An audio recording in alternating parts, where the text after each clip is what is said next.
వీడియోలోకి వెళ్ళే ముందు మొదటిసారి కనుక అయితే మా ఛానల్ చూస్తున్నట్లయితే ప్లీజ్ లైక్, షేర్, సబ్స్క్రైబ్.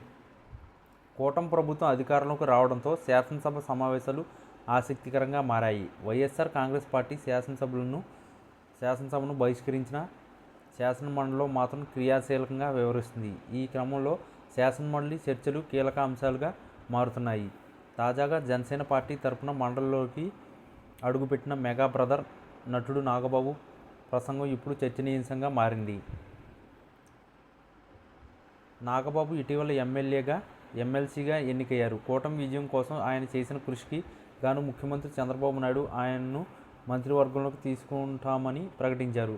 చట్టసభల్లో సభ్యుడిగా లేని కారణంగా ముందుగా ఆయన్ను ఎమ్మెల్సీగా ఎంపిక చేశారు. త్వరలో ఆయనకు మంత్రి పదవి లభించడం ఖాయమని రాజకీయ వర్గాల్లో చర్చ జరుగుతుంది. నాగబాబు ఎన్నికతో శాసనమండలిలో జనసేన బలం పెరిగింది. మొదటిసారిగా శాసనమండలిలో అడుగుపెట్టిన నాగబాబు మొదట్లో కొంత సైలెంట్గా ఉన్నప్పటికీ ఈరోజు ఆయన చేసిన ప్రసంగం అందరి దృష్టిని ఆకర్షించింది. కూటమి వైఎస్ఆర్సీపీ సభ్యుల నుంచి శుభాకాంక్షలు అందుకున్న తర్వాత ఆయన కీలక అంశాలను ప్రస్తావించారు. ముఖ్యంగా దేశవ్యాప్తంగా పెండింగ్లో ఉన్న పోలీస్ కేసుల గురించి ఆయన గణాంకాలతో సహా మాట్లాడారు. ఆంధ్రప్రదేశ్లో ఏళ్ల తరబడి పెండింగ్లో ఉన్న కేసులను పరిష్కారం చూపాలని ఆయన ప్రభుత్వాన్ని కోరారు.